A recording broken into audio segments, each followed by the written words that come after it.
நம்முடைய நகைச்சுவை அரங்க நிகழ்ச்சியை தொடங்கி வைப்பதற்காக நம்முடைய பெருமைக்குரிய லிட்டில் ஃப்ளவர் கல்வி குழுமத்தினுடைய சேர்மன் மரியசூசை அவர்கள் வருகை தந்திருக்கின்றார்கள். அவர்களை வருக வருக வருகவன அன்போடு வரவேற்று மகிழ்கிறோம். சார் ஒரு சமய நல்லிணக்க காவலர் என்ற விருது சாருக்கு கிடச்சிருக்கு. அதே போல் நெல்லை மாவட்ட மைய நூலக வாசரோட்டத்தினுடைய தலைவர், நாமும் தெரிந்து கொள்ளோம் என்கிற விழிப்புணர்வு அமைப்பினுடைய தலைவர், பாரதியார் உலக பொது சேவை நிதியத்தினுடைய தலைவர், இப்படி பல்வேறு நிகழ்வுகளில் இயக்கமாக இருந்து இயங்கி கொண்டிருக்கிற ஒரு சிறந்த மனிதர், மாமனிதர். அப்படிப்பட்ட மரியசூசை அவர்கள் இந்த நகைச்சுவை அரங்கத்தை தொடங்க வைக்க இருக்கிறார்கள். அவர்களை வருக வருக வருகவன வரவேற்று இந்த பொன்னாடை அணிவிக்கிறோம். இப்பொழுது இந்த நகைச்சுவை அரங்கத்தை தொடங்கி வைப்பார்கள். இந்த தொலைக்காட்சியை பார்த்து கொண்டிருக்கக்கூடிய அனைத்து தமிழ் உள்ளங்களுக்கும் எனது இனிய புத்தாண்டு நல்வாழ்த்துக்களை கூறிக்கொள்வதில் பெருமை அடைகின்றேன். இன்று பொங்கல் நல்வாழ்த்துக்கள் அனைவருக்கும். தை நமது வருடப்பிறப்பு இல்லையா? அதனால் அனைவரும் இந்த தமிழ் புத்தாண்டை கொண்டாடுவதில் நாம் பெருமை அடைகின்றோம். அதற்கு பொங்கல் ஒரு சிறப்பான ஒரு அம்சமாக இருக்கின்றது. பண்டிகை இது தமிழர்களுக்கான உரித்த பண்டிகை. ஜாதி மத இன வேறுபாடுகள் இன்றி நாம் அனைவரும் ஒன்றாக சேர்ந்து கொண்டாடப்படக்கூடிய ஒரு பண்டிகை. இந்த பண்டிகை கொண்டாடும் பொழுது ஆட்டம் பாட்டம் கொண்டாட்டம். இந்த பண்டிகையுடைய மூலக்கூறே ஆட்டம் பாட்டம் கொண்டாட்டம். நாம் எல்லாம் மகிழ்ச்சியாக இருக்க வேண்டும் என்பதுதான் இதனுடைய அர்த்தம். அப்பொழுது நகைச்சுவையும் கலந்த ஒரு கொண்டாட்டங்கள் வேண்டும் என்ற ஒரு காரணத்திற்காக இந்த நகைச்சுவை அரங்கம் இப்பொழுது அரங்கேறிக் கொண்டிருக்கின்றது. அதாவது மனிதனுக்கு நகைச்சுவை ரொம்ப முக்கியம். அதாவது கஷ்டங்களை கூட போக்கிறோம். துன்பம் வரும் பொழுது சிரி என்று சொல்கின்றார்கள். ஆனால் சிரிக்கிறதுக்கு எதனால் ஒன்று சிரிக்கிற மாதிரி ஒரு தூண்டுதல் வேணும். அதுக்கு நகைச்சுவை தான். அதனால தான் சினிமாலாம் நம்ம பார்த்துருப்போம் இல்லையா? சினிமாவில் பார்த்துருக்கோம்ல, சினிமாவில் பார்த்துருக்கோம். என்னது, எல்லா சினிமாவாக இருந்தாலும் சரி, நாடகமாக இருந்தாலும் சரி, அங்கே ஒரு காமெடியன் இருப்பார் இல்லையா? நம்ம தமிழ் சினிமாங்களில் கூட காமெடி இல்லாத ஒரு சினிமாவே இருக்காது. எத்தனையோ காமெடியன்களை நாம் பார்த்திருக்கின்றோம் இல்லையா? சந்திரபாபுலேருந்து, நாகேஷ்லேருந்து, வடிவேலிருந்து, எப்படி நிறைய விவேக்கிலிருந்து நிறைய பேரை நாம் பார்த்து கொண்டே இருக்கின்றோம், ரசித்து கொண்டே இருக்கின்றோம். ஏனெனில் நகைச்சுவை நம்முடைய கவலையை போக்கக்கூடிய, நம்முடைய அந்த டென்ஷனான ஒரு மூடை போக்கக்கூடிய ஒரு மருந்தாக செயல்படுகின்றது. ஆகையால் நகைச்சுவை வாழ்க்கையினுடைய ஒரு முக்கியமான ஒரு பகுதியாக இருக்கின்றது. நாம் வாழ வேண்டும். வாழத்தில் இன்பம், துன்பம், மகிழ்ச்சி, துக்கம், கவலை, இது எல்லாம் இருக்கும். அப்போ இவைகளையெல்லாம் போக்க வேண்டும் என்றால் நகைச்சுவை வேணும். நம்ம எவ்வளோதான் கவலையாக இருந்தாலும் சரி, ஒரு துணுக்கை பார்த்து, ஒரு நகைச்சுவை பார்த்து நாம் சிரித்து விடுகின்றோம். ஆகையால் நகைச்சுவை இந்த அரங்கத்தை நாம் துவங்கி வைப்பதில் பெருமை அடைகின்றேன். அனைவரும் கண்டு அதை பார்த்து கேட்டு நீங்களும் சிரியுங்கள். சிரிப்பு என்பது மிக ஒரு அருமருந்தே என்று சொல்கின்றார்கள். சிரிக்க வேண்டும் இல்லையா? அதனால தான் நம்ம எல்லோரையும் சிரிக்க வைக்கின்றோம். கவலையாக இருக்கிறவங்கள கூட சிரிக்க வைக்கின்றோம். சிரிக்கும் பொழுது அந்த கவலை கொஞ்சம் அதனுடைய வீரியம் குறைந்து விடுகின்றது. அதனால் எல்லோரும் சிரிப்போம், மகிழ்வோம். இந்த பொங்கல் விழாவை மிக சிறப்பாக கொண்டாடுவோம் என்று கூறிக்கொண்டு உங்கள் அனைவருக்கும் எனது பொங்கல் நல்வாழ்த்துக்களை கூறிக்கொண்டு நீங்கள் அனைவரும் இன்றைக்கி இனிப்பு தான் அதுக்கு வந்து ரொம்ப அடையாளம். பொங்கலுக்கு வந்து இனிப்பு ரொம்ப அடையாளம். கரும்பு சாப்பிடுகின்றோம், பொங்கல் சாப்பிடுகின்றோம், சர்க்கரை பொங்கல் எல்லாம் சாப்பிடுகின்றோம். அதனால் நாம் இனிமையாக இருப்பதற்காக இந்த நாட்கள் இனிமையாக இருக்க வேண்டும். பொங்கலுக்கு தை பிறந்தால் வழி பிறக்கும் என்று சொல்வார்கள். அதாவது தை மாதம் வந்துட்டால் அப்புறம் நல்ல காலம் வந்துருச்சு நமக்கு. அதாவது எல்லாம் செழுமை, ப்ராஸ்பெரிட்டி இவைகள்லாம் வந்துவிடும் என்று சொல்வார்கள் இல்லையா? அதனால் வந்து எப்படா தை பிறக்குது, தை பிறந்தால் எனக்கு ஒரு நல்ல நேரம் வரும், வேலை கிடைக்கும், தொழில் முன்னேறும், நான் வீட்டில் உள்ள கஷ்டங்கள்லாம் தீரும் அப்படின்லாம் நிறைய பேர் இந்த தைக்காக வெயிட் பண்ணிக்கிட்டே இருக்காங்க. அதனால் எல்லோரும் மகிழ்ச்சியாக இருப்போம், சந்தோஷமாக இருப்போம். ஜாதி மத இன வேறுபாடுகளை எல்லாம் களைந்து நாமெல்லாம் மனிதர்களாக இருக்க வேண்டும் என்று சபதம் எடுத்துக்கொள்வோம். ஒருவர் ஒருவரை நேசிப்போம், நம்மிடம் உள்ளவைகளை பகிர்ந்து கொடுப்போம் என்று கூறிக்கொண்டு அனைவருக்கும் எனது இனிய பொங்கல் வாழ்த்துக்களை கூறிக்கொண்டேன். வணக்கம். இது ஒரு சர்வ சமய சமத்துவ பொங்கல். சார் வந்து மரிய சூசை, நான் கணபதி சுப்பிரமணியன், புத்தனேரி கவிஞர் செல்லப்பா, நல்லாசிரியர் நடராஜன், நம்முடைய சர்வசமய கூட்டமைப்பில் பொறுப்பில் இருக்கக்கூடிய அன்பு சகோதரர் நசீர், ஜனாப் நசீர் அவர்கள் வருகை தந்திருக்கின்றார்கள். ஆகவே இது ஒரு சர்வசமய பொங்கல். இப்போது வாழ்த்துறை வழங்குவதற்காக நம்முடைய அன்பு சகோதரர் பல்வேறு இடங்களில் மிகச் சிறப்பான முறையில் செயல்படக்கூடிய நசீர் அவர்கள் இப்போது ஒரு சில வார்த்தைகள். இன்றைய இந்த பள்ளிக்கூடத்தில் வைத்து சமத்துவ பொங்கல் என்ற நிலையில் உங்களை எல்லோரையும் சந்திக்கக்கூடிய வாய்ப்பை ஏற்படுத்தி தந்த எல்லாம் வல்ல இறைவனுக்கு என்னுடைய நன்றியை முதலில் கூறிக்கொண்டு, இந்த நிகழ்வு என்பது நம்மை எல்லாம் மகிழ்ச்சிப்படுத்தக்கூடிய நிகழ்வு. ஆக ஒருவரை ஒருவர் புரிந்து கொள்வதற்கும் ஒருவரை ஒருவர் தெரிந்து கொண்டு நல்ல வாய்ப்பாக ஐயா மரிய சூசை அவர்கள் பயன்படுத்தி கொள்ளக்கூடிய வாய்ப்பாக ஏற்படுத்தி கொண்டு தந்திருக்கின்றார்கள். பள்ளிக்கூடத்தில் மாணவ செல்வங்கள் இருக்கின்றார்கள் என்றால் வீட்டில் இருக்கக்கூடிய நேரத்தை விட பள்ளிக்கூடத்தில் ஆசிரியர் பெருந்தைகளோடு இருக்கக்கூடிய நேரம்தான் அதிகம். அவர்களுக்கு பொறுப்புணர்வு இருந்தாலும் பெற்றோர்களுக்கும் தன்னுடைய மாணவர்கள் மேல், தன்னுடைய குழந்தைகள் மேல் எந்த அளவிற்கு இந்த கல்விக்கூடங்கள் மாணவர்களை ஒரு உயர்ந்த நிலைக்கு எதிர்காலத்தில் கொண்டு செல்லக்கூடியவர்களாக இருக்கின்றன என்பதை அவர்களும் மறந்துவிடக்கூடாது. அவர்கள் ஆசிரியர் பெருந்தகைகளுக்கு மதிப்பளித்து இந்த நிறுவனங்களுக்கு முக்கியத்துவம் கொடுத்து நாம் இந்த கல்வியை, குழந்தைகளை உயர்ந்த நிலைக்கு கொண்டு வர வேண்டும்.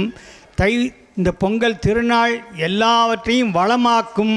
இன்றிலிருந்து உங்கள் எடுக்கக்கூடிய எல்லா நிகழ்வுக்கும் இந்த ஆண்டு முழுவதும் ஒரு நல்ல ஆண்டாக அமையும் என்று கூறி எல்லாம் வல்ல இறைவனை வேண்டி உங்களிடமிருந்து உங்களுடைய ஆசீர்வாதத்தையும் வாழ்த்துக்களையும் பெற்று நட்போடு உங்களிடமிருந்து விடைபெறுகின்றேன். நன்றி, வணக்கம். நகைச்சுவை அரங்க நிகழ்ச்சி. முதல் நகைச்சுவையை சொல்வதற்கு இளைய பாரதி கவிஞர், பட்டிமன்ற பாவலர், இசை பட்டிமன்ற வேந்தர் கவிஞர் புத்தனேரி செல்லப்பா அவர்கள் வருகை தருகின்றார்கள். இல்லை, சந்தோஷமாக இருக்கீங்களா? சந்தோஷமாக இருக்கீங்களாப்பா? பார்த்தீங்களா, பொங்கல்னாலே எல்லாருக்கும் மகிழ்ச்சி தான். ஆனால் பள்ளிக்கூடத்தில் பிள்ளைகள்கிட்ட ரொம்ப மகிழ்ச்சியாக இருக்கும். நானும் ஒரு பள்ளிக்கூடத்தில் ஹெட் மாஸ்டராக இருந்தவன் தான். கேட்டியா, இங்கே உங்கள் ஹெட் மாஸ்டருக்கு என்ன பேர்? பிரின்ஸிபலா? நம்ம எங்கள் பள்ளிக்கூடத்தில் ஹெட் மாஸ்டர்னாலே தெரியாது, என்னமோ மாதிரி நினச்சிட்டு போவாங்க. இருக்கட்டும். நான் 8ஆம் வகுப்பில் ஒரு நாள் ஒரு கேள்வியை கேட்டேன். என்ன கேள்வின்னா, பெரிய கோயில் எங்கே இருக்குது அப்படின்னு கேட்டேன். என்ன கோயில்? பெரிய கோயில் எங்கே இருக்குன்னு. ஒரு கோயிலும் பதில் சொல்ல காணோம். ஒரு குறிப்பிட்ட பயிலை எழுப்பியே, மாடசாமி பெரிய கோயில் எங்கே இருக்குன்னு. அவன் பேமொழி முழிச்சிக்கிட்டு இருந்தான். சரி பரவாயில்ல, இன்னும் ஒரு சின்ன அந்த ஒரு குழு கொடுப்போமேன்ட்டு, தஞ்சை பெரிய கோயில் எங்கே இருக்குன்னு. அப்போவும் தெரியல அவனுக்கு. அப்போ என்ன சொன்னான், ஏய் தஞ்சை பெரிய கோயில் எங்கே இருக்குன்னு தெரியாதுங்கிற, ஏரில் பெஞ்சு மேலே என்ன சார், அங்கேருந்து பார்த்தா தெரியுமா சார்னு கேட்கான். அங்கேருந்து பார்த்தா தஞ்சை பெரிய கோயில் தெரியுமா சாருங்க. இவனுங்களை நம்ம என்ன செய்ய முடியும்? இன்னொரு பையன் இருக்கான், ராமசாமி, அவன் பேர். இவன் மாடசாமி, அவன் ராமசாமி. முத்துசாமின்னு ஒருத்தரும் இல்லை. இந்த ராமசாமியும் சேட்டைக்கார பையன். என்ன சேட்டைன்னா மாதத்துக்கு ஒரு புது சட்டை போட்டு வந்துடுவான்.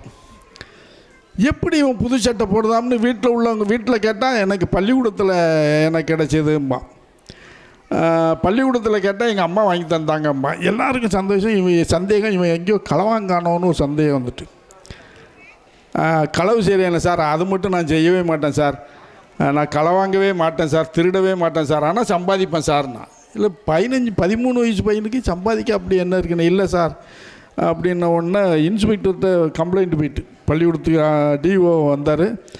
எப்படா சம்பாதிக்கன்னார். அது வேறு ஒன்றும் இல்லை, நான் வந்து பந்தயம் கட்டியே சம்பாதிச்சேன்னா.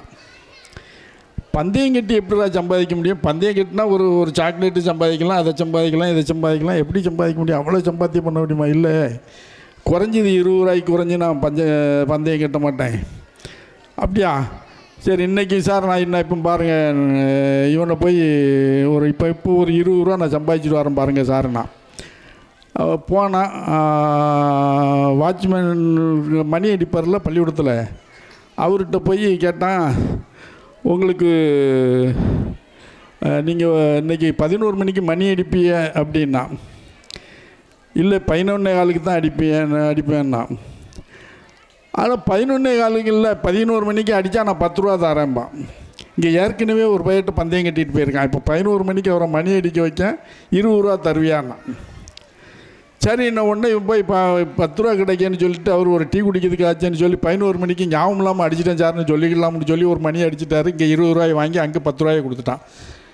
டிஓக்கு என்னடா இது இப்படி நம்ம இருக்கையிலே இருக்கான்னு ஒன்று. அது அதெல்லாம் சும்மாப்பா, அது நீ அதில் எப்படி நீ மாதம் 200-300 எப்படி சம்பாதிக்க முடியும் அப்படின்னு அவருக்கு சந்தேகம் வந்துட்டு. இப்போ பாருங்கள் சார், இப்போ நீங்கள் எங்கள் ஹெட்மாஸ்டர் சார்வாக இருக்காவா, நல்ல சார்வா அப்படின்ன ஒன்று அவர்கிட்ட பாருங்கள் சார், நான் அவர்கிட்ட பந்தயம் கட்டி ஜெயிக்கேன் சார். நாப்பில் டியூ அதெல்லாம் முடியாது என்ன சார். என்ன சார் எனக்கு பந்தயம்? நான் அவன் சொன்னேன், எங்கள் ஹெட்மாஸ்டர் சார்வால் நான் சட்டையை கலத்த வைக்கேன், உங்கள் தகுதிக்கு 10 ரூபாலாம் கட்டப்படாது சார், 100 ரூபா பந்தயம் சரியான்னா. சரி, இன்னொரு சட்டையை கலந்து வைக்கணும் உடனே இவர் நேராக ஹெட்மாஸ்டர் போனார். ஹெட்மாஸ்டருக்கு இந்த சந்தேகம் நிறைய நாளாக இருக்குது, இந்த பையில எப்படியாவது தோக்கடிக்கணும்னு சொல்லி அவருக்கு அது ஒரு இருக்குது சார். ஹெட்மாஸ்டர் போனான். ஹெட்மாஸ்டர் இன்னைக்கு சார் உங்கள் முதுகில் ஒரு பெரிய மச்சம் இருக்குது, ஒரு சுண்டைக்காய் அளவில் ஒரு மச்சம் இருக்குன்னா. அவருக்கு தான் தெரியுமா அவர் முதுகில் இருக்கா இல்லையான்னு. அப்போ என்ன, அதெல்லாம் கிடையாதுன்னாப்ல. இல்லை சார், கண்டிப்பாக இருக்குது சார், உங்கள் முதுகில் ஒரு சுண்டைக்காய் அளவில் ஒரு மச்சம் இருக்குது சார்னா. அப்போ சார் எவ்வளோடா பந்தயம்னாரு. அவன் சொன்னான், அவர் சொன்னார், சரி 50 ரூபா பந்தயம், என் முதுகில் மச்சம் கிடையாது அப்படின்னாரு. இருக்குது சார் 50 ரூபா பந்தயம் அப்படின்னு சொல்லி சரி என்னாச்சு. இப்போ ஏற்கனவே டிவிட்ட பேசிட்டு வந்திருக்கேன். இவர் உடனே சட்டையை கலத்தினார்.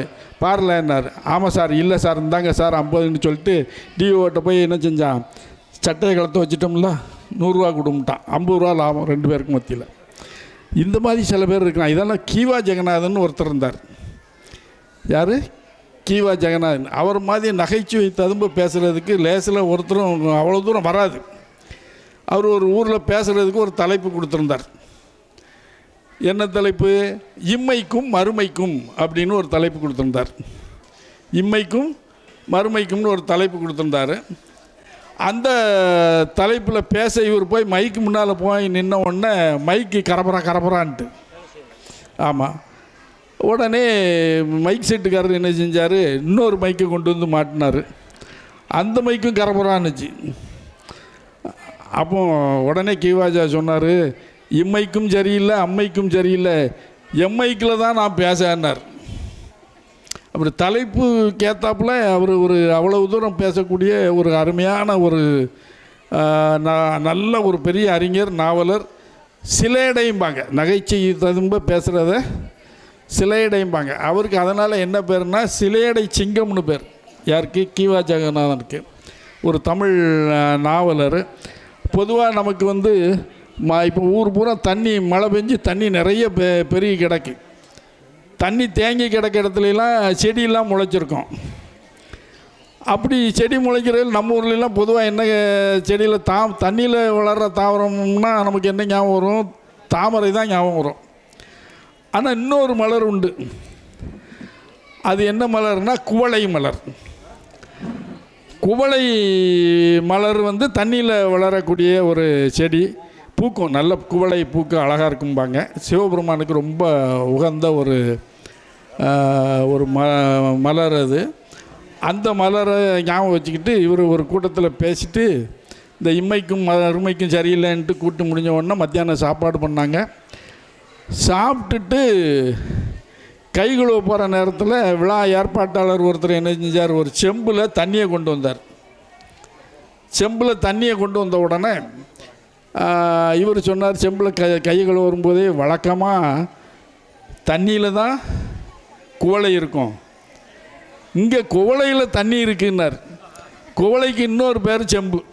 குவளை செம்புக்கு இன்னொரு பேர் குவளை. வழக்கமாக தண்ணியில் தான் குவளை இருக்கும், இங்கே குவளையில் தண்ணி இருக்குது அப்படின்ன ஒன்று எல்லோரும் ரசித்து சிரிச்சுக்கிட்டாங்க. ரொம்ப அருமையாக அந்த நல்ல ஒரு நகைச்சுவை இந்த நிகழ்ச்சிக்கு ஏற்பாடு செஞ்ச எல்லாருக்கும் நான் நன்றி சொல்ல கனவுப்பட்டுருக்கிறேன். அதில் நன்றி சொல்லாலன்னா ரொம்ப வாழ்க்கையில் எல்லாத்துக்கும் 2 விஷயத்தையும் நீங்கள் மறந்துடக்கூடாது. எனது எந்த உதவி கிடைச்சாலும் சரி நன்றின்னு சொல்லணும். நன்றின்னு சொல்கிறதுக்கு கொஞ்சம் வெக்கமாக இருந்துச்சுன்னா தேங்க்யூன்னு சொல்லிட்டு போ. தேங்க்யூன்னா உடனே நீ பதிலுக்கு என்ன சொல்லணும்? வெல்கம். இப்போ நல்ல இது கண்டுபிடிச்சிருக்காங்க. நாங்கள்லாம் படிக்கும்போது நோ மென்ஷன்போம். எங்களுக்கு இந்த வெல்கம்னு சொல்ல தெரியாது. அப்போ எங்களுக்கு சொல்லி கொடுத்தவங்க என்ன சொல்லணும்? தேங்க்யூ சொன்னால் நோ மென்ஷன் தான் சொல்லுவோம். பரவாயில்ல அப்படின்னு அர்த்தம். ஆனால் நோ மென்ஷனுங்கிறது நெகட்டிவ், அது இருக்கக்கூடாது. இப்போ வெல்கம்னா வரவேற்கிறேன் அப்படிங்கும்போது அது வந்து நல்லா இருக்குது, மாறி இருக்கு இல்லையா? அதே மாதிரி ஒரு தப்பு பண்ணால் என்ன செய்யணும்? சாரின்னு இங்கிலீஷில் கேட்குறதுக்கு நமக்கு சங்கடமாக இருக்காது. ஆனால் தமிழில் மன்னிச்சிக்கோ அப்படின்னு சொல்கிறதுக்கு ரொம்ப சங்கடமாக இருக்கும். அதனால் ஒரு தப்பு செஞ்சோம்னா மன்னிச்சிக்கோன்னு கேட்டால் அது அன்னையோடு போயிடும், பெரிய பகை வராது. தமிழில் மன்னிக்கன்னு சொல்கிறதுக்கு வருத்தமாக இருந்துச்சுன்னா இங்கிலீஷில் ஆங்கிலத்தில் சாரிக்கா அப்படின்ட்டு போயிடலாம் என்ன. அதனால் இந்த அருமையான வாய்ப்பை கொடுத்துருக்கிற எல்லாருக்கும் நன்றி சொல்வதோடு குறிப்பாக நம்முடைய திருமுருகன் இங்கே நல்லா பதிவு பண்ணிக்கிட்டு இருக்கிறார், அவருக்கும் என்னுடைய நன்றியை சொல்லி தலைவருக்கு மீண்டும் நன்றியை சொல்லி விடைபெற்றுக்கிறேன். நன்றி, வணக்கம். அனைவருக்கும் எங்களுடைய பொங்கல் வாழ்த்துக்கள். அரிது அரிது மானிடராய் பிறத்தல் அரிது அப்படின்னு ஔவையார் சொல்லியிருக்காங்க. இன்பமும் துன்பமும் இணைந்தது தான் வாழ்க்கை. அப்போ இந்த துன்பம் வரும்போது சிரிங்க அப்படின்னு ஐயா சொன்னாங்க இல்லையா, தலைவர் சொன்னாங்க. துன்பம் வரும் வேளையிலே சிரிங்க அப்படின்னார். இடுக்கண் வருங்கால் நகுக அப்படின்னார் வள்ளுவர். துன்பம் வரும்போது அப்போ கவிஞர் கண்ணதாசன் பாடுறார், பாம்பு வந்து கடிக்கையில் பாழும் உயிர் துடுக்கியில் யார் முகத்தில் பொங்கி வரும் சிரிப்புன்னு. நாம் அப்போ சிரிச்சுட்டு இருக்கோமா இல்லையா? பாம்பு கடிக்கும்போது பாம்பு கடிச்சிட்டு பாம்பு கடிச்சிட்டு அப்படி சிரிப்பு மாறாது, ஐயோன்னு ஓட மாட்டோமா இல்லையா? அப்போ அதுக்கறல எந்த துன்பத்தையும் அதை வரவேற்று சந்தோஷம் ஆக்க வேண்டியதான் நம்முடைய பொறுமை. அந்த சந்தோஷத்தை கொடுக்கக்கூடிய ஒரு மருந்து தான் இங்கே சிரிப்பு. உங்களை மாதிரி 7ஆம் கிளாஸ் பையன் ஒருத்தன் கடைக்கு போனான். கடையில் நல்ல ஜோக்கெல்லாம் நடக்கும். கடைக்கு போனான், அண்ணே 7ஆம் கிளாஸ் தமிழ் நோட்ஸ் இருக்கா? நான் கோனாரான்னா, இல்லை நான் செட்டியார்னா இல்லையா? இன்னொருத்தங்க அப்போ கேலண்டர்லாம் வாங்கிட்டு இருக்காங்க, புது வருஷ கேலண்டர்லாம் வாங்க. ஒருத்தன் கேட்டான், கேலண்டர்னு ஏன்டா பேர் வந்ததுன்னா? அவனுக்கு தெரியல, நீயே சொல்லணும். காலம் முடிஞ்சோன்னா டர்னு கிழிச்சிடுறோம்ல, அதுதான் கேலண்டர்னு அவன். அதுக்குள்ளே ஒருத்தர் கேலண்டர் வாங்குறாரு, புது கேலண்டர். ஐயா உங்களுக்கு என்ன கேலண்டர் வேணும்? அம்பிகா, திருமகள், கலைமகள், என்ன நிறைய கேலண்டர்லாம் இருக்குது, சாமி படம் எல்லாம் இருக்குது, என்ன கேலண்டர் வேணும்? எனக்கு நிறைய லீவு விடுற கேலண்டராக பார்த்து கொடுங்கண்ணா. என்ன அப்படி கிடைக்குமா என்ன? லீவு எல்லா கேலண்டரும் ஒன்று தானே. அதுமாரி ஆஸ்பத்திரி பார்த்தீங்கன்னா, ஆஸ்பத்திரியில் பேஷண்ட் சொல்கிறார், டாக்டர் எனக்கு ஆப்ரேஷன் பண்ணிட்டுருங்க, நான் உங்களை தான் தெய்வமாக நினச்சிருக்கேன். கவலைப்படாதீங்க, அப்படி ஃபெயில் ஆச்சுன்னா நான் உங்களே தெய்வமாக்கிறேன்னாரு இல்லை. அதுமாரி ஒரு கண்டக்டர் இருந்தார். கண்டக்டர்கிட்ட போய் பேஷண்ட், ஐயா எனக்கு சாயங்காலமான கண்ணே தெரிய மாட்டேங்குது, என்ன ரொம்ப பார்வை மங்கலாக இருக்குது, இருட்டாக இருக்குது, ஒன்றும் தெரிய மாட்டேங்குதுன்னா. அப்படியா, கொஞ்சம் பெஞ்சில் படுங்க, நான் மருந்து விடுறேன், 1 மணி நேரம் கழித்து சொல்லணும். Okay okay. என்னப்பா 1 மணி நேரம் ஆச்சு, மருந்து விட்டேன், இப்போ எப்படி இருக்குது? ரொம்ப புளிப்பாக இருக்குது டாக்டர்னா. டாக்டர் எதில் விட்டார்? வாயில் விட்டுட்டார், கண்ணுக்கு விடுறதுக்கு பதிலாக. அதுமாதிரி பஸ்ஸில் பார்த்தீங்கன்னா பஸ்ஸு நல்லாயிருக்கும். அந்த நெய்வேலி, புதுச்சேரி, சிதம்பரம்லாம் பஸ் போயிட்டுருக்குது. அங்கே பஸ்ஸில் வந்து ஒரு ஆள் டிக்கெட் எடுக்கிறான். ஐயா சிதம்பரத்துக்கு ஒரு டிக்கெட் கொடுங்க. அங்கே இருந்த ராமசாமின்னு ஒரு ஆள், ஐயா அப்படியே இந்த ராமசாமிக்கு ஒரு டிக்கெட் கொடுங்க. சிதம்பரங்கிறது ஊர் பேரில், சிதம்பரத்துக்கு ஒரு டிக்கெட் கொடுங்க. அப்படியே எனக்கு ஒரு ராமசாமிக்கு ஒரு டிக்கெட் கொடுங்க. அதோட வேடிக்கை என்னன்னா, அந்த ஃபுட்பாலில் நிறைய பேர் தொங்கிட்டு இருப்பாங்க. பசங்க தூங்குவாங்க, ஜென்ஸ்லாம் தொங்கிட்டே வருவாங்க, நிறைய பேர் தொங்கிட்டு வருவாங்க. கண்டக்டர் உள்ளே இருந்துருப்பார், டிக்கெட் கொடுத்துருப்பார், ஒரு கோவம் வந்துடும். யோ ஃபுட்பாலில் யாரையா அப்படின்னாரு. இல்லை நான் தான் ராமசாமி, அந்த வடக்கு வீதி 2வது தெரு. அவன் அட்ரஸாக கேட்டாங்க இல்லையா. அதனால் இப்படிலாம் கேட்குறது உண்டு. வீடு பரவாயில்ல, வீட்டில் நிறைய இதெல்லாம் பண்ணுவாங்க. ஒரு அம்மா என்ன பண்ணாங்க, தீபாவளிக்கு மைசூர் பாக்கு செய்யலாம் அப்படின்ட்டு மைசூர் பாக்கு செய்யலான்னு ஆசை. கணவர்கிட்ட சொன்னேன், ஐயா எனக்கு மைசூர் பாக்கு செய்யணும்னு ஆசையாக இருக்குது. அப்படியா செய்யலாமே, எனக்கு செய்ய தெரியாதே. அப்படியா ஒரு புக் இருக்குது, அதை பார்த்து படிக்கிறியா? படிக்கும். அந்த புத்தகத்தை வாங்கி கொடு, மைசூர் பாக்கு செய்வது எப்படின்னு ஒரு புத்தகம் அதில் கொடுத்தாச்சு. இந்த அம்மா என்ன பண்ண, அதுக்குள்ளே சாமான்லாம் வாங்கிட்டு வந்துட்டார். கடலை மாவு, நெய், ஜீனி எல்லாம் வாங்கி கொடுத்தாச்சு. இந்த அம்மா எல்லா சாமான்லாம் வாங்கி கொடுத்துட்டேன், நீ மைசூர் பாக்கு சூப்பராக பண்ணு அப்படின்ட்டாரு. இந்த அம்மா புத்தகத்தை படிக்கிறாங்க. அப்புறம் கொஞ்சம் கழிச்சு என்ன சொன்னாங்க, கடலைமா அப்படி விரித்து வச்சாங்க. அந்த கடலைமா விரிச்சிட்டு என்ன சொன்னாங்க, சை என்ன கடலைமா இது இப்படி இருக்குது, சே என்ன கடலைமா இப்படி இருக்குது, சை இது கடலைமா என்னம்மா நல்ல கடலைமா தானம்மா, நான் இப்படி வாங்கியிருக்கேன். இல்லைங்க புஸ்தகத்தில் போட்டிருக்கு, என்ன போட்டிருக்கு, முதலில் கடலைமாவை சலித்து கொள்ளவும். என்ன எப்படி சலிக்குது பார்த்தீங்களா? அதுக்கெல்லாம் இது பரவாயில்ல. அந்த ஒரு ஆள் என்ன பண்ணாருன்னு டாக்டரை கூப்பிட்டு போகிறார் வீட்டுக்கு. ஏதோ ஒய்ஃபுக்கு உடம்பு உள்ள போல் இருக்குது, ஏதோ ஒரு வியாதி. அந்த வியாதியை சொல்லிட்டு வந்திருக்காரு. டாக்டர் உள்ளே போகிறார், வீட்டுக்குள்ளே போகிறார். அந்த வீட்டம்மா கோவச்சிட்டு அங்கேருந்து பாத்திரத்தை வீசறியுது, தட்டை வீசறியுது, எல்லாம் வீசறியுது. டாக்டர் பயந்து உட்காந்துருக்கார். நான் சொன்னேன்ல டாக்டர், என் ஒய்ஃபுக்கு வீசிங் ட்ரபிள் உண்டுன்னு. வீசிங் ட்ரபிள் என்னது? வீசிங் ட்ரபிள் உண்டு அப்படிங்கிறாங்க. இது பரவாயில்ல. இந்த பாரதியார் பாடியிருப்பார், பயிற்று பழமொழி தந்து இந்த பாறை உயர்த்திட வேண்டும் அப்படின்னு, இல்லையா? நிறைய தமிழ் மொழியிலேயே நிறைய சிக்கல்லாம் இருக்குது. மெட்ராஸ்காரன் என்ன பண்ணால், அவனுக்கு இங்கிலீஷ் படிக்கணும்னு ஆசை. சரி இங்கிலீஷ் படிச்சிருவோம், யார்கிட்ட கேட்கலாம்? சரி அங்கே ஒரு வெள்ளைக்காரன் இருக்கான், அவன்கிட்டே பேசிடுவோம் அப்படின்ட்டு நேரம் அந்த வெள்ளைக்காரனை கூப்பிட்டு, I want to speak in English, அந்த எனக்கு இங்கிலீஷ்லாம் நல்லா சொல்லிக் கொடுங்க அப்படின்னு. சரி வா நான் சொல்லித்தரேன் அப்படின்ட்டு ஒரு வாரத்தில் இன்னும் நல்ல இங்கிலீஷ் பேசும்படி ஆக்கிடுறேன் அப்படின்ட்டார். அந்த வெள்ளைக்காரனும் இந்த மெட்ராஸ்காரனும் உள்ளே போனாங்க. ஒரு வாரம் ஆச்சு, நல்லா படித்தாங்க, எல்லாம் பண்ணாங்க. ஆனால் என்ன ஆச்சு, இந்த வெள்ளைக்காரன் நேராக வெளியில் வந்தான். போயா சாவுக்குறாக்கி கஸ்மாலம் பேமாரி அப்படின்னு வெள்ளைக்காரன் சொல்லிட்டு போயிட்டான். ஆக வெள்ளைக்காரன் படிச்சுட்டான். அது கூட சில பேர் என்ன பண்ணாங்க, அந்த ஒரு வெள்ளைக்காரன் கேட்டிருந்தான், பால் தயிர் ரெண்டும் ஒரே மாதிரியாக இருக்க, இது ஏன்னு கேட்டால் அவனுக்கு அது புரியலை. இவன் வந்து அரைகுறை இங்கிலீஷு, கொஞ்சம் தான் தெரியும். அவன் என்ன பண்ண உடனே ஒரு சொன்ன பாருங்க, this milk sleeping today tomorrow that making அப்படின்ட்டான். இன்றைக்கி இந்த பால் தூங்கிட்டு இருக்கு, நாளைக்கு அப்படி ஆயிரும் அப்படின்னு சொல்லியிருக்கான். ஏதோ ஒரு இங்கிலீஷ் படிக்கிறாங்க. ஆனால் அதே நேரத்தில் குழந்தைகள் நமக்கு வந்து என்ன பண்ணால் நல்ல பழக்கங்கள் வரணும். ஸ்கூல்லலாம் சொல்லிக் கொடுப்பாங்க, சீக்கிரமாக எழுந்துரு, வைகரை துயிலெழு அப்படின்னு ஔவையார் சொல்லியிருப்பாங்க. வைகரை துயிலெழு அப்படின்னு. 2 பேர் கேட்டான், நீ எப்படா ஏந்திப்பே அப்படின்னு. நான் காலையில் 6 மணிக்கெலாம் எழுந்திரிச்சிருவேன்னா. பரவாயில்ல, இப்போ நீ எப்போ ஏந்திப்பே அப்படின்னு இவன் அவனை கேட்டிருக்கான். சூரிய ஒளி ஜன்னல் வழியாக பட்ட உடனே எந்திரிச்சிருவேண்டா அப்படின்னா. பரவாயில்லையா, அப்போ நீ சீக்கிரம் வந்து எந்திக்கிற அப்படின்னா. ஆனால் ஒரு விஷயம்டா, எங்கள் வீட்டில் ஜன்னல் மேற்கு பக்கமாக இருக்குன்னா. அப்போ எப்போ எந்திப்போம் பாருங்கள் இல்லையா அப்படின்ட்டா. அதனால் இருக்குது. அதுமாதிரி பிள்ளைகளுக்கு நல்ல பழக்கம் வரணும்னு சொல்லுவாங்க. திருடக்கூடாது, பொய் சொல்லக்கூடாதுன்னு சொல்லுவாங்க. ஒரு மாம்பழ தோட்டத்தில் பசங்கள்லாம், அதில் ஒரு பையன் மாம்பழம் பறிச்சிட்ருக்கான், மாங்காய் பறிச்சிட்ருக்கான். அந்த காவலாளி செக்யூரிட்டி ஓடி வந்துட்டான். ஓடி வந்து, ஏய் நீ அந்த மேலே திரு மாடசாமி பையன் தானே நீ, ராஸ்கல் மாங்காயை திருடுற நீ, வா உங்கள் அப்பாட்ட போய் சொல்லிக் கொடுக்கணும். அப்பாவும் மேலே தான் இருக்காருண்ணா. அந்த மாதிரி ஆகிடக்கூடாது. அதனால் நகைச்சுவைங்கிறது வாழ்க்கையில் வந்து இன்பமோ துன்பமும் இணைந்து தான் வாழ்வு. அதனால் நகைச்சுவை உணர்வு வேணும், எல்லா இடத்துலையும் இருக்குது. அதனால் சொல்லியிருக்காங்க. நான் நிறைய இடத்துல பேசின உடனே ஒருத்தர் பாராட்டினார் என்ன, சார் உங்கள் நகைச்சுவை பேச்சு கேட்டவுடனே எனக்கு ஒரு சிரிப்பு நடிகர் ஞாபகம் தான் சார் வந்ததுன்னா. அப்படியா, யார் அந்த நடிகர்னு ரொம்ப ஆர்வமாக கேட்டேன். லூஸ் மோகன் தான். ஆனால் அப்போ லூஸ் ஆகிடக்கூடாது, நல்லா இருக்குது. அதுமாதிரி ரோட்டில் பார்த்தீங்கன்னா சாலையில் கூட நிறையா இருக்கும். ஒரு ஆள் மயக்கம் போட்டு வந்துட்டான், உடனே கூட்டம் கூடிடுச்சு. அதில் ஒரு ஆள், தள்ளி தள்ளி தள்ளி கூட்டலாம் காற்று விரட்டேன், தள்ளிரியா அப்படின்னு உடனே இருந்துச்சு. போய் ஒருத்தர் சோடா வேண்டுவா அப்படின்னா. உடனே அந்த படுத்துட்டு இருக்கான் அவன், எனக்கு சோடா வேண்டாம், 7 Up தான் வேணும் சொல்லி பழுபடியும் தூங்கிட்டான். இது கூட பரவாயில்ல இல்லையா? அதுமாரி ஸ்கூலில் பார்த்தீங்கன்னா நிறைய இருக்கும், அதிகாரிகள்லாம் விசிட் வருவாங்க, டிஐ ஏஇஓ டிஓலாம் விசிட் வருவாங்க. வந்து என்ன சொல்லுவாங்கன்னா நேராக சத்துணவு பார்க்க போயிடுவாங்க. சத்துணவு போய் பார்த்த உடனே அப்போ தான் மணி 12:30 இப்போ பெல் விழுந்து மத்தியானம் சாப்பாட்டுக்கு நேரம் ஆறுது, எல்லோரும் வெளியில் வந்துட்டாங்க. அந்த கிச்சன் அடுப்படியிலேருந்து ஒரு பெரிய அண்டாவை தூக்கிட்டு 2 பேர் வராங்க, தூக் தூக் தூக் தூக் அப்படின்னு. டிஐ பார்த்துட்டார், ஆஹா இதை கொண்டு வராங்க சொல்லிட்டு கீழே வை வை வை வை கீழே வை பார்ப்போம், ஒரு ஆப்பை கரண்டி கொண்டு வா. கரண்டி கொண்டு வந்து சே நீங்கள்லாம் கவர்மெண்ட்டில் வேலை செய்யலை, உங்களுக்கெல்லாம் சம்பளம் தரல, இப்படியே தண்ணியாக சாம்பார் வைக்கிறது.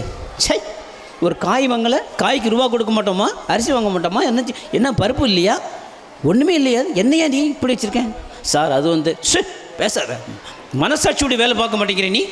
இல்லை சார், அது வந்து எத்தனை நாள் எவ்வளோ சர்வீஸ் ஆச்சு, கொஞ்சமாவது மனசாட்சியோட வேலை பார்க்க மாட்டோம். இல்லை சார் வந்து என்னையா நீ வந்து என்ன சொல்கிற, என்ன சொல், நீ சொல், என்ன சொல்கிற? இல்லை சார், இது வந்து அந்த கழனி தண்ணி, அது அந்த தென்னை மரத்தில் போய் கொண்டு விட போகிறோம், இது சாம்பார். ஓஹோ அப்படின்ட்டு அவதில் இல்லை. ஆனால் இந்த மாதிரி நகைச்சுவைகள்லாம் நிறைய நடக்கும். அதனால் என்ன சொல்கிறோம், துன்பத்திலும் இன்பம், நல்ல பழக்கங்கள் கொள்ளுங்க, நல்ல சிரித்து வாழுங்க. ரொம்ப சந்தோஷமாக இருக்குது. என்ன வையத்துள் வாழ்வாங்க வாழ்வான் வானூரில் தெய்வத்தில் வைக்கப்படும் நாமல்வன். வாழும் முறை வந்து துன்பத்திலும் இன்பம், வறுமையிலும் செம்மை, ஆகவே ஏழ்மையிலும் நேர்மை, இந்த மாதிரி நல்ல குணங்கள் கொண்டு நல்லபடி வாழ்வோம். என்எஸ் கிருஷ்ணன் அன்றைய காலத்தில் அவர் என்ன சொல்லியிருக்காருன்னா, சிரித்து வாழ வேண்டுங்கிறதே அவர் அழகாக அந்த காலத்தில் சிரிப்பாக பாடியிருப்பார். என்எஸ் கிருஷ்ணனுடைய அருமையான ஒரு பாடல், பழைய காலத்து பாடல். சிரிப்பு சிரிப்பு இதன் சிறப்பை சீர்தூக்கி பார்ப்பதே நமது பொறுப்பு, இதன் சிறப்பை சீர்தூக்கி பார்ப்பதே நமது பொறுப்பு. கருப்பா வெளுப்பா என்பதை எடுத்து காட்டும் கண்ணாடி சிரிப்பு, மனம் கருப்பா வெளுப்பா என்பதை எடுத்து காட்டும் கண்ணாடி சிரிப்பு. மனம் கவலையை போக்கி கலையை நீக்கி மூளைக்கு தரு சுறுசுறுப்பு. இது கலையை போக்கி கவலையை நீக்கி மூளைக்கு தரு சுறுசுறுப்பு. துன்ப வாழ்விலே இன்பங்காணும்,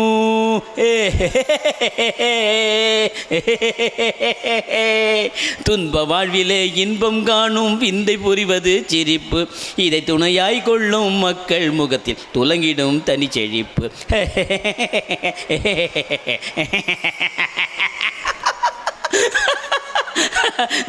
பாதையில் போகும் பெண்ணை பார்த்து பல் இழிப்பது ஒரு வகை சிரிப்பு, பாதையில் போகும் பெண்ணை பார்த்து பல் இழிப்பது ஒரு வகை சிரிப்பு, இதன் பலனாய் உடனே பரிசாய் கிடைப்பது காதிருந்த செருப்பு. சிந்திக்க தெரிந்த மனித குலத்துக்கே சொந்தமான கை இருப்பு, சிந்திக்க தெரிந்த மனித குலத்துக்கே சொந்தமான கை இருப்பு, வேறு ஜீவராசிகள் செய்ய முடியாத செயலாகும் இந்த சிரிப்பு, வேறு ஜீவராசிகள் செய்ய முடியாத செயலாகும் இந்த சிரிப்பு, இது அதிகாரிகளின் ஆணவ சிரிப்பு, இது அடங்கி நடப்பவன் அசட்டு சிரிப்பு, இது சதிகாரர்களின் சாகச சிரிப்பு, இது சங்கீத சிரிப்பு.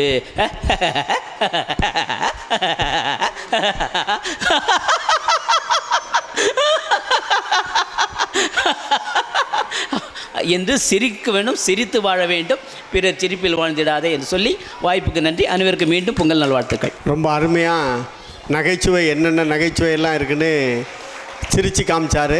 பாராட்டுகள், வாழ்த்துக்கள். பொதுவாக சிரிப்பு அப்படிங்கிறது நமக்கு கண்டிப்பாக மனிதனுக்கு மட்டும்தான் உண்டு சிரிப்பு. வேறு எந்த விலங்குகள்லாம் சிரிக்காது. காலையில் 6 மணிக்கு எந்திரிக்கும், கதவை திறக்கும், ஒரு நாய் நம்மளை பார்த்து சிரித்தா நமக்கு கொலை நடுங்கிடும். சிரிக்குமா? சிரிக்காது. அதுக்கெல்லாம் சிரிப்பு வராது. மனிதனுக்கு ஒருத்தனுக்கு தான் சிரிப்பு. அந்த சிரிப்பு என்ன அப்படின்னா, இப்படி கூட்டமாக இருக்கும்போது, சேர்ந்து இருக்கும்போது சிரிச்சுக்கணும். தனியாக ஒத்த சட்டையாக இருக்கும்போது சிரித்தா ஒரு மாதிரி பேசிட்டு போவான். நேற்று வரைக்கும் நல்லா இருந்தான், இன்றைக்கி தான் நட்டு லூஸ் ஆகிட்டுன்னு சொல்லுவான். ஆகவே நல்ல சிரிக்கதை இங்கேயே கேட்டு சிரிச்சிடணும். ஒரு பையன் அம்மா கூட எல்லா நிகழ்ச்சிக்கும் போவான். எல்லா இலக்கிய கூட்டங்கள்லாம் அவங்க அம்மா ரொம்ப ஆர்வம், இலக்கியத்தில் ரொம்ப ஆர்வம், எல்லா கூட்டத்துக்கும் கூப்பிட்டு போவாங்க. ஒன்றா அந்த பையன்ட்ட அந்த அம்மா உட்காந்துருக்கும்போது திடீர்னு எம்மா பாத்ரூம் போகணும்மா. ஒன்றா அந்த அம்மா சொல்லிட்டு, எல்லாம் 4 பேர் முன்னால் கையை காமிக்காத, ஏன்ட்ட வந்து சொல்லு, விசில் அடிக்கணும்னு சொல்லு, உன்னைய குண்டி விட்டுருவேன் அப்படின்னு சொல்லி அந்த அம்மா பழக்கப்படுத்தி வச்சுருந்தாங்க. இந்த பையன் எல்லா கூட்டமும் அம்மா கூடயே போயிட்டு வருவான். இவனுக்கு ஒரு மாதிரி இருந்துச்சுன்னா விசில் அடிக்கணுமா, உடனே அம்மா ஓரமாக கொண்டு விட்டுருவாங்க. இப்படி பழக்கத்தில் இருந்துக்கிட்டு இருந்துச்சு. ஒன்று அவள் ஐயாவுக்கு ஒரு நாள் கோவம் வந்துட்டு, நீனே பையனை எல்லா கூட்டத்தையும் கூப்பிட்டு போகிறேன், நான் இன்றைக்கி கிருவானந்தவரையார் பேச்சு நடக்கு, நான் தான் கூப்பிட்டு போவேன்ட்டார். கூப்பிட்டு போங்க ஐயா, ஆனால் பையனை பார்த்துக்கிடுங்க அப்படின்னா. அதெல்லாம் நான் பார்த்துக்கிட வேண்டி, கூட்டம் எம்டிடி ஸ்கூலில் நடக்கு, கிருவானந்தவாரியார் பேசுகிறார், அப்பன் முருகன் அப்படின்னு பேசிக்கிட்டு இருக்கார். உடனே இவர் பையனை கூப்பிட்டு போனார். எப்பா எனக்கு சாமி தெரியலன்னா தோளில் தூக்கி வச்சிட்டார். இந்த சைடு ஒரு கால் அந்த சைடு ஒரு கால் போட்டு உட்காந்துருக்கான். சாமி பேசிக்கிட்டே இருக்கார். ஒரு அரை மணி நேரம் ஆயிருக்கும். அப்பா காதில் சொன்னால் எப்பா விசில் அடிக்கணும்னா, இல்லை சாமி பேசிக்கிட்டு இருக்காரு, கூட்டம் எவ்வளோ கூட்டம் இருக்குது, விசில் அடித்தா தப்பாக நினைப்பாங்கல்ல, சும்மா இரியலன்ட்டார். ஒரு அரை மணி நேரம் ஆச்சு, எப்பா விசில் அடித்தே ஆகணும்ட்டான். உடனே அந்தால பார்த்தார், இலை யாருக்கும் தெரியாமல் ஐயா காதுக்குள்ளே அடின்ட்டார். பையன் வசமாக இருந்தான். அப்போ பார்க்க சாமி பேசினார், செந்தமிழ் நாடனும் போதினிலே இந்த தேன் வந்து பாயுது காது நிலைன்னார். காதில் தேனாக பாய்ச்சி சிக்கல் வந்து சேர்ந்துட்டு. ஆகவே எந்த இடத்துக்கு கூப்பிட்டு போனாலும் அம்மாட்ட விவரம் கேட்டு கூப்பிட்டு போகணும். பையன் எப்படி என்ன ஏது விவரம் இல்லாமல் நடந்துடக்கூடாது. அப்போ விவரமாக இருக்கணும். ஆனால் ரொம்ப விவரமாகவும் இருந்துடக்கூடாது. ரொம்ப அனுசால்ட்டம் பண்ணாலும் சிக்கல். கணவன் மனைவி 2 பேரும் உட்காந்து சாப்பிட்டாங்க. பொண்டாட்டி மொச்சக்கொட்டை எடுத்து சாப்பிட்டான். மொச்சக்கொட்டையை பிசுக்குனா அந்த மொச்சக்கொட்டை எச்சி மாப்பிள்ளை இலையில வந்து விழுந்துட்டு. மாப்பிள்ளை ஒன்றும் நினைக்கல, பொண்டாட்டி எச்சி தானேன்னு அவன் சும்மா இருந்துட்டான். ஆனால் வீட்டில் கிடந்த கிளவி, விளங்காத கிளவி, இலை பொண்டாட்டி எச்சி உன் இலையில விழுந்துட்டு, இந்த பாவத்தை போக்குன்னா நீ கன்னியாகுமரி கடலில் போய் முங்கிட்டு வந்தால் தான் பாவம் தொலையும்ட்டான். பையனை கிளப்பி விட்டுட்டான். பையன் நேரையாக நடந்தான் நாங்குநேரி வந்துட்டு நாக்கு வறண்டுட்டு ஒரு வீட்டில் போய் சாப்பாடு கேட்டான். எம்மா சாப்பாடு போடுங்கன்னாங்க.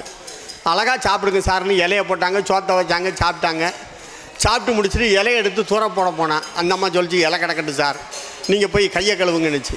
இல்லைம்மா இலையை எடுக்கன்னா. என்னையா இலையை எடுக்க, 4 பேர் தின்றுருக்கு, இன்னும் 3 பேர் திங்கணும், நீ பாட்டுக்கு இலையை எடுத்து போட்டால் யார் எங்கே திங்குதுன்னா. அப்போ தான் பார்த்தா, அட பாவமே, 4 பேர் தின்னா எச்சி இலையில் தின்றுருக்கமான்னு தலையில் அடிச்சுட்டு போனான். வள்ளியூர் வந்துட்டு ஒரு வீட்டை போய் தட்டிட்டான். வயிறு பசிக்கு சாப்பாடு போடுங்கண்ணா. இலை நான் தொட்டுறாங்கன்ட்டான். தட்டுனா கொடுங்க சார் நான் சாப்பிடுதேன்னு தட்டை வாங்கினா. சாப்பிட்டுக்கிட்டு இருக்கான். பக்கத்தில் ஒரு நாய் உட்காந்து பார்த்துக்கிட்டே இருக்குது. இவன் தட்டில் சாப்பிடுதான், நாய் பார்த்துக்கிட்டே இருக்குது. உடனே அந்த அம்மா சொல்லிச்சு, நீங்கள் பாட்டுக்கு சாப்பிடுங்க சார், அது நாய் திங்க தட்டு, அதனால தான் நாய் உங்களை பார்க்குன்னா. அப்போ தான் அடித்தான் தலையில் மூதி. 4 பேர் தின்ன இலை, நாய் தின்ன தட்டு விளங்குமா அப்படின்ட்டு நேராக நடந்தான். 6 ரூபாய் மொழி வந்துட்டு வயிறு பசி சுற்றிட்டு ஒரு பாட்டிகிட்ட போனால், பாட்டி வயிறு பசிக்கு சோத்தை கொடுங்கண்ணா. இலைண்ணா தொட்டுறாங்கன்ட்டான். தட்டுன்னா தொடாங்கன்ட்டான். பேர பிள்ளை எப்படி சாப்பிடுவேன்னுச்சு. நீங்கள் உருட்டி கொடுங்க, அப்படியே உள்ளே தள்ளிடுறேன், ஒரு பிரச்சனை கிடையாதுட்டான். சரின்னா பாட்டி உருண்டை கொடுத்தா உள்ளே தள்ளிட்டா. திண்ணையில் வந்து உட்காந்தான். சாப்பிட்டு முடித்தா கலக்கி. அந்தால பாட்டி சொன்னால், பேர பிள்ளை வெத்தலை போடுதீங்களான்னா. போடுதேன் பாட்டின்னா. அந்தால வெத்தலை ஒரு பாக்கு, கொட்டை பாக்குன்னு அங்கே நாகர்கோயிலில் கொடுப்பாங்க. ஒரு கொட்டை பாக்கு போட்டு வாயில் போட்டு டொப்புன்னு கடித்தான். அப்போ தான் பாட்டி சொன்னான், இளம்பிள்ளை தான், டொப்புன்னு கடிச்சிட்டே. நானும் 4 நாளாக வாய்க்குள்ளே போட்டு உதப்பி பார்த்தா மூதி கடிபடவே இல்லை, நீ இளம்பிள்ளை டான்னு கடிச்சிட்டேன்னா. அன்னைக்கு தான் பார்த்தான், அட பாவமே, 4 பேர் தின்ன இலை, நாய் தின்ன தட்டு, 4 நாள் வாய்க்குள்ளே கிடந்து உதப்புன பாக்குன்னா. வந்து கிளவிய ஒரு மிதிச்சான். பொண்டாட்டி எச்சிக்கு என்னை அனுப்புனேன், நான் எவ்வளவு சீரழிஞ்சு செங்கச்சம் வந்துட்டேன்னு. ஆகவே அவன் சொன்னால் இவன் சொன்னான்னு கேட்கக்கூடாது, நம்ம கொஞ்சம் புத்தியை யோசிக்கணும். அதுக்கு தான் வள்ளுவர் என்ன சொன்னார், எப்பொருள் யார் வாய் கேட்பினும் அப்பொருள் மெய்ப்பொருள் காண்பது அறிவுன்னா. அப்போ நம்ம அறிவை கொஞ்சமாவது கவனிக்கணும். அந்த அறிவை கவனிக்கலைன்னா நமக்கு ஆபத்து வந்து சேர்ந்துடும். ஒருத்தன் கொலக்கட்டை திங்கணும் ரொம்ப நாள் ஆசை, பொண்டாட்டிகிட்ட போய் கொலக்கட்டை கேட்டான்.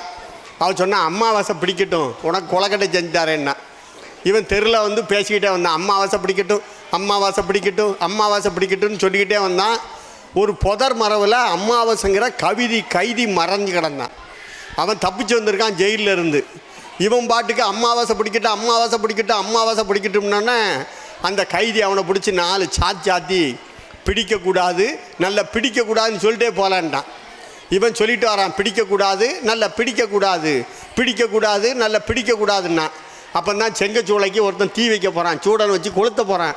இவன் அங்கே போயிட்டு பிடிக்கக்கூடாதுன்னா வாரியலால் 4 சாத்தி பிடிக்கட்டும் கொழுந்து விட்டு எறியட்டும்னு சொல்லுன்ட்டான். இவன் ரோட்டு வழியே போகிறான், பிடிக்கட்டும் கொழுந்து விட்டு எறியட்டும்னா போகிறான். அங்கே ஒரு 10 குடிசை தீப்பிடிச்சி எரியுது. அங்கே போயிட்டு இவன் சொல்லிட்டு போகிறான், திடிக்கட்டும் கொழுந்து விட்டு எரியட்டும், பிடிக்கட்டும் கொழுந்து விட்டு எரியட்டும்னா. அந்தால அவன் கூப்பிட்டு வரக்கட்டையால் அடித்து அவிஞ்சு போட்டும்னு சொல்லலன்ட்டான். அந்தால அவிஞ்சு போட்டும்னு சொல்லிகிட்டே வரான். அப்போ தான் கண் ஆப்ரேஷன் பண்ணி கண்ணு கெட்டு அவுக்காங்க.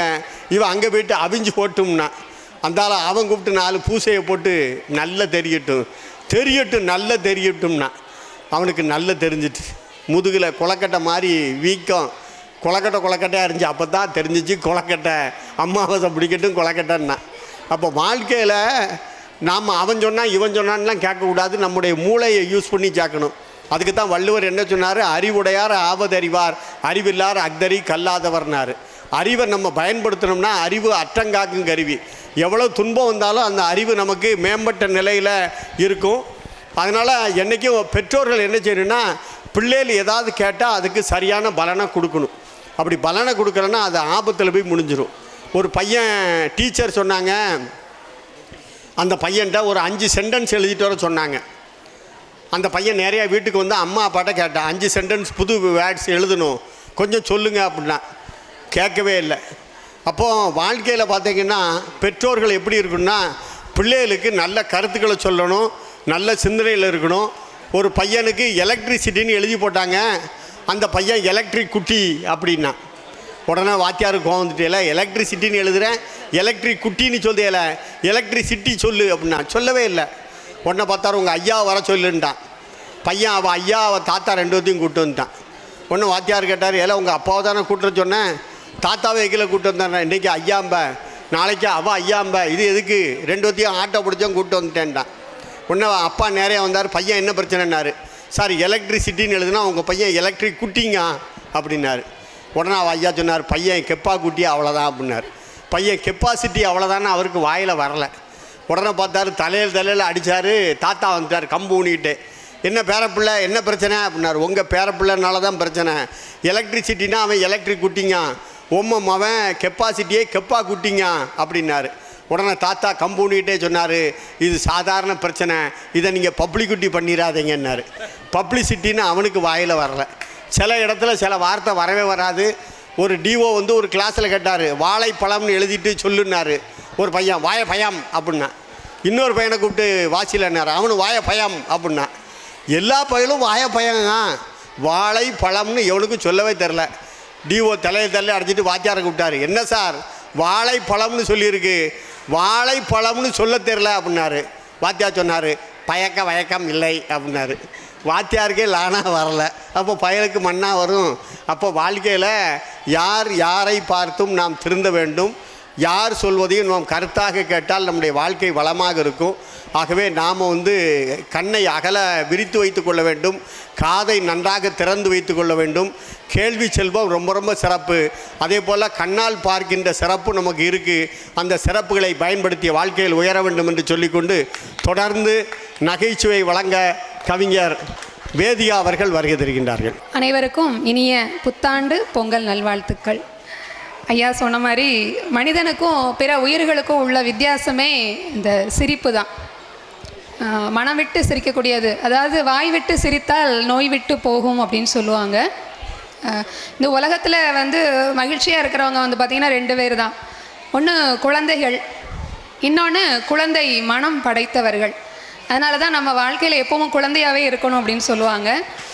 ஒரு குழந்தையை போல் இருந்தால் என்றும் துன்பம் இல்லை அப்படின்னு சொல்லிட்டு கவிஞர் சொல்லுவார். ஐயா அவங்க என்எஸ்கே கிருஷ்ணன் பாடலை ரொம்ப அழகாக பாடினாங்க. அதே மாதிரி இன்னொரு திரைப்படத்துலேயும் சுமதி என் சுந்தரி அப்படிங்கிற திரைப்படத்தில் ஒரு சிரிப்பில் உண்டாகும் ராகத்திலே அப்படின்னு சொல்லிட்டு ராகத்தை சிரிப்பில் உள்ள ராகத்தெல்லாம் அழகாக சொல்லியிருப்பாங்க. அது மாதிரி சிரிப்புக்கு முக்கியத்துவம் அவங்க சொன்ன மாதிரி ஒரு திரைப்படமாக இருந்தாலும் சரி, எதுவாக இருந்தாலும் சரி, ஒரு நகைச்சுவை இருந்தால் அந்த இடம் கலகலப்பாக ஆயிரும். நம்மளோட கவலையெல்லாம் மறக்கக்கூடிய ஒரு இடம் எதுன்னு பார்த்தீங்கன்னா அது நகைச்சுவை தான். ஏன்னா சந்தோஷமாக மனம் இருக்கும்போது தான் மனதிலையோ இல்லை உடல்லையோ நோய்கள் வருவதில்லை. ரொம்ப ஒரு ஆரோக்கியமான உடல் கிடைக்கும். ஹார்மோன், நல்ல ஹார்மோன், நோய் எதிர்ப்பு சக்தியை கொடுக்கக்கூடிய ஹார்மோன் சிரிப்பில் தான் இருக்குது. அதனால தான் நண்பர்களோட எப்போவும் நகைச்சுவையோட இனிமையான மனதோடு இருக்கணும் அப்படின்னு சொல்லுவாங்க. நகைச்சுவைங்கிறது ரொம்ப ரொம்ப முக்கியம். ஆனால் அடுத்தவங்க மனசு காயப்படுத்தாத அளவுக்கு நகைச்சுவை இருக்கணும். இப்போ பேசின ஆன்றோர்களும் சான்றோர்களும் உங்களோட கருத்துக்கள் வந்து பார்த்திங்கன்னா சிரிக்கவும் வச்சுது, சிந்திக்கவும் வச்சுது. ஆனால் இப்போ உள்ள ஜோக்ஸ்லாம் வந்து பார்த்திங்கன்னா அப்படி இல்லை. ஏதோ ஒன்று சொல்லிவிட்டு அடுத்தவங்க மனசை ஹர்ட் பண்ணுற மாதிரி தான் இருக்குது. அந்த மாதிரி இல்லாமல் யாருக்கும் பாதிப்பு இல்லாத வகையில் நகைச்சுவையை கொடுக்கும்போது அது நமக்கும் நன்மை தரும், அடுத்தவங்களுக்கும் நன்மை தரும் அப்படின்னு சொல்லலாம். இப்போ ஒரு எல்லாருமே சொன்ன மாதிரி ஆசிரியர் மாணவன் ஜோக் தான் வந்து ரொம்ப நல்லா இருக்கும்.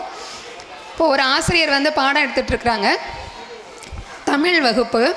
அந்த தமிழ் வகுப்பில் வந்து பார்த்திங்கன்னா திருவிளையாடல் புராணத்தில் உள்ள ஒரு கதையை சொல்லி ஆசிரியர் பாடம் எடுத்துகிட்ருக்கிறாரு.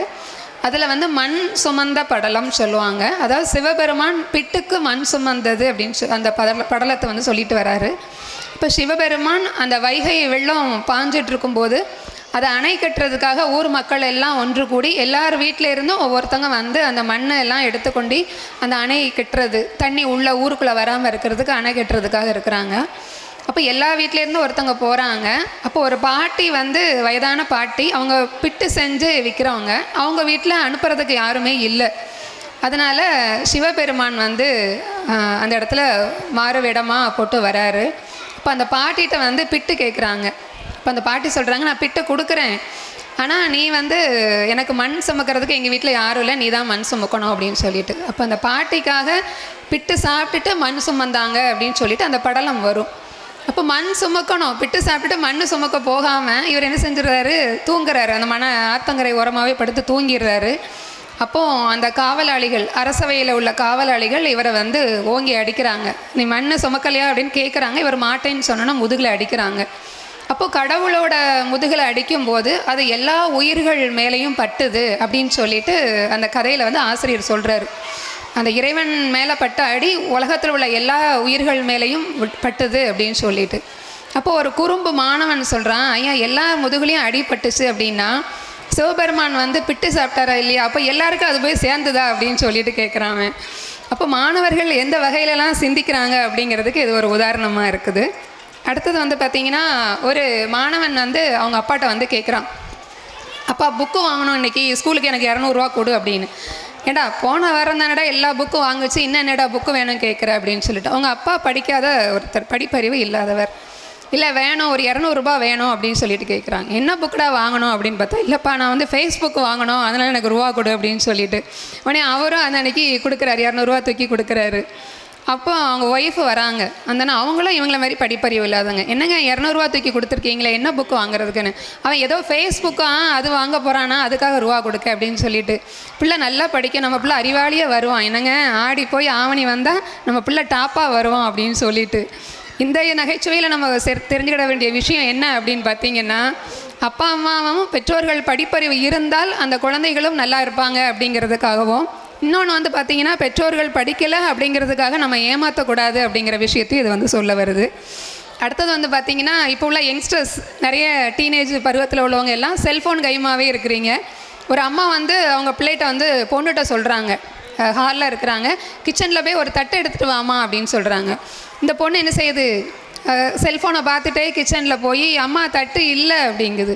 அங்கே தாண்டி இருக்குது எடுத்துகிட்டு வா அப்படின்னா, இல்லைம்மா தட்டை காணுமே, ஒன்றுமே இல்லையே அப்படின்னு. சரி அடுப்பு இருக்கா அப்படின்னு கேட்குறாங்க. ஆமாம்மா அப்படிங்கிறது. தீப்பெட்டி இருக்கா பக்கத்தில், ஆமாம்மா அப்படிங்குது. உடனே அடுப்பை ஆன் பண்ணு, ஆன் பண்ணுறது. அதில் தூக்கி உன் செல்ஃபோன் அதில் போடு, இப்போ தட்டு கிடைக்கும் அப்படின்னு சொல்லிட்டு. ஏன்னா செல்ஃபோன் கையில் இருந்ததுன்னா அம்மா என்ன சொல்கிறாங்க என்ன கேட்குறாங்கன்னே தெரிய மாட்டேங்குது. அப்படி ஒரு மனநிலையில் குழந்தைங்கள்லாம் இருக்கிறாங்க.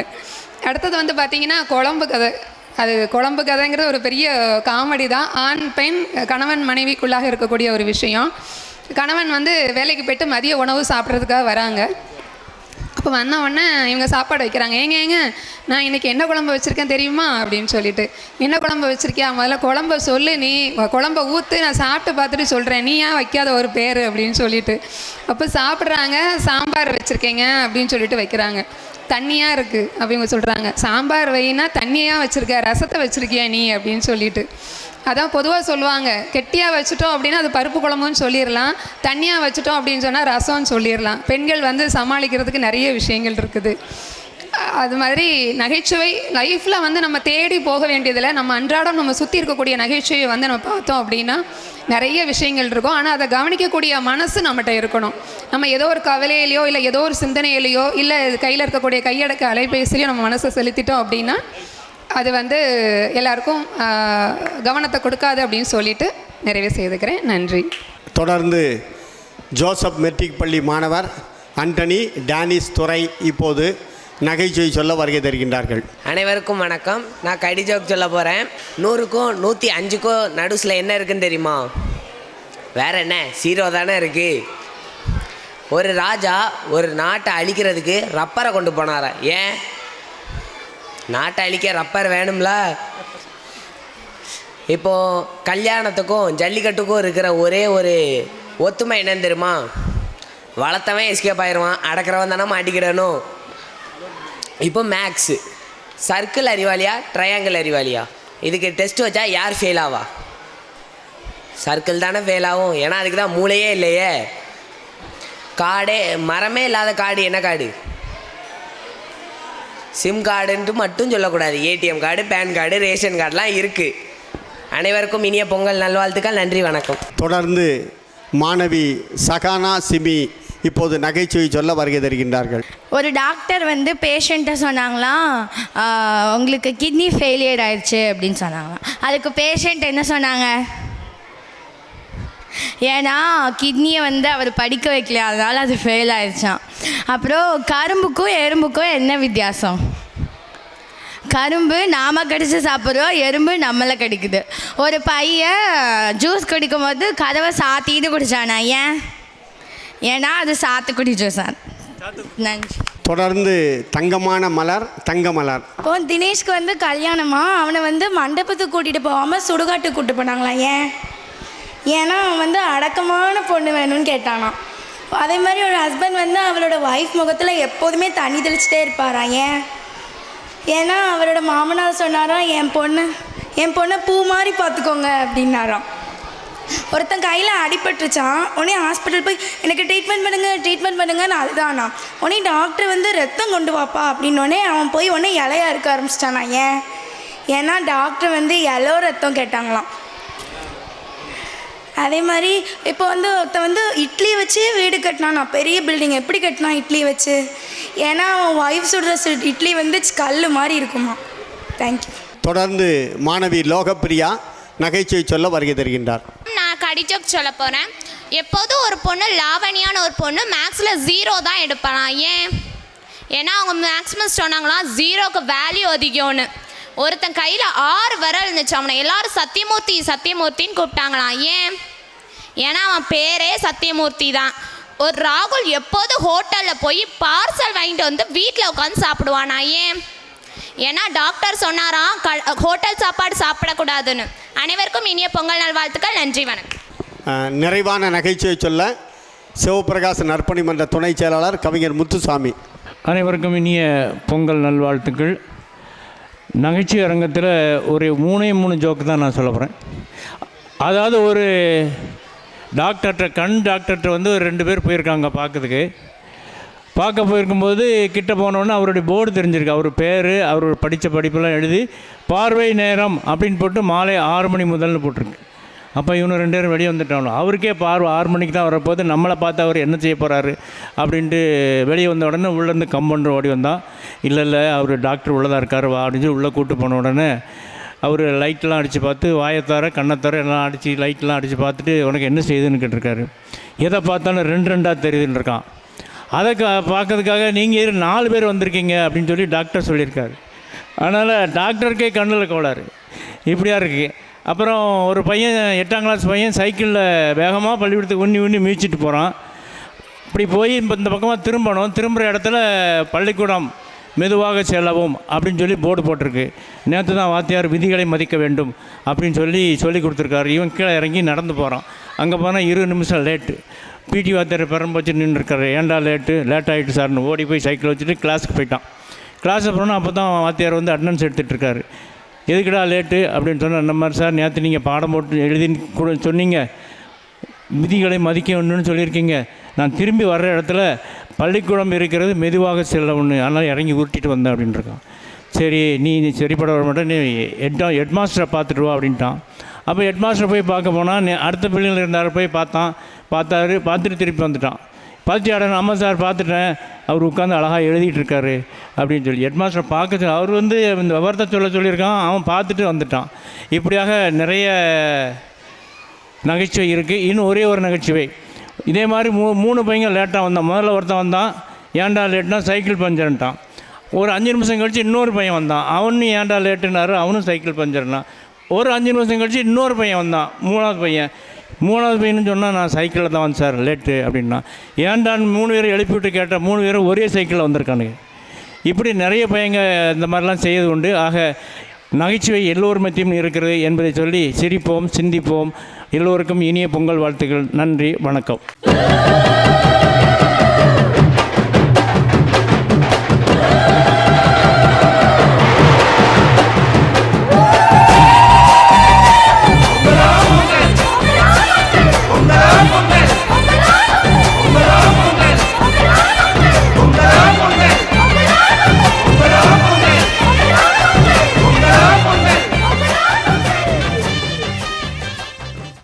உங்கள் இதயங்களின் எண்ணமாய், உங்கள் பதிவுகளின் வண்ணமாய் தாமிரா வெப் டிவி. உங்கள் பதிவு நிரந்தர பதிவு.